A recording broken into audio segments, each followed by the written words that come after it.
Ada kisah unik di Saudi beberapa waktu yang lalu.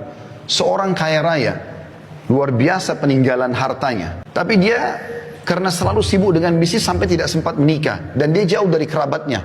Intinya, pada saat dia meninggal dunia, pemerintah Saudi, tepatnya pengadilan, itu menahan hartanya semua. Dan mencari tahu mana ahli warisnya. Ditemukan hanya ada 3 ahli waris pada saat itu. Dan ini sepupu yang jauh. Karena sudah tidak ada kerabatnya. Orang tuanya sudah meninggal, pamannya sudah meninggal semua. Tinggal ada 3 orang sepupunya dipanggil. Dan mereka orang-orang susah. Pada saat datang ke pengadilan, ketiganya berkata kepada hakim pada saat itu, ada apa kami diundang? Ada pelanggaran kami lakukan? Kata hakim tidak. Apakah kalian mengenal si fulan? Keluarganya meninggal tadi yang orang kaya. Mereka bilang iya, kami tahu dia. Tapi mereka belum tahu kalau meninggal. Iya kami tahu. Cuman dia selalu menjaga jarak. Tidak silaturahim dengan kami. Tidak membantu kami. Kami tidak tahu beritanya. Kata hakim, dia baru saja meninggal dunia. Dan dia meninggalkan harta yang sangat banyak. Saya tidak temukan, atau kami tidak temukan ahli waris kecuali kalian bertiga. Maka pada saat itu pun ditandatangani, mereka mendapatkan warisan yang tadinya miskin, langsung dapat puluhan miliar satu orang, tiba-tiba menjadi kaya raya gitu. Maka setelah itu, mereka sudah mau keluar dari pengadilan, kata hakimnya, saya ingin memberikan ide sebentar.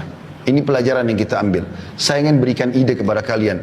Kan kalian juga mendapatkan harta dari si mayit tanpa upaya apa-apa. Tiba-tiba kalian mendapatkan uang jutaan real, sekian puluh miliar, tanpa ada upaya apa-apa. Bagaimana kalau setiap orang di antara kalian mengeluarkan uang, kalau nilai rupiahnya masing-masing 1 miliar saja keluarkan. Jadi kalau dia dapat 30-40 miliar, 1 miliar tidak ada, kecil sekali. Keluarkan 1 miliar setiap orang, jadi 3 orang 3 miliar, kita bangunkan masjid buat si mayit. Supaya dia dapat amal soleh juga sebagai balas juga kebaikan kalian kepada dia. Apa jawaban ketiga? Jadi ini kisah nyata teman-teman sekalian. Ini bukan direkayasa. Ini jawaban bagi orang yang selalu berharap nanti ahli warisnya akan berbuat amal soleh buat dia. Sehingga dia tidak banyakkan amal selama dia hidup. Ini kekeliruan. Belum tentu ahli waris kita mau berbuat baik buat kita.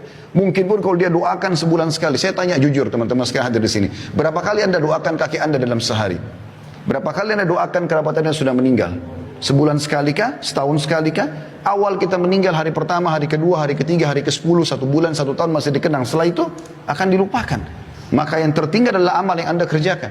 Apa kata kerabat yang pertama? Dia mengatakan saya punya utang banyak, saya mau lunasi. Ini cuma alasan, dia tidak mau bersedekah untuk si mayit pemilik harta yang sebenarnya. Kemudian yang kedua juga mengatakan saya sudah lama hidup susah, saya ingin hidup senang sekarang. Maksudnya saya tidak akan memberikan uang untuk bangun masjid itu.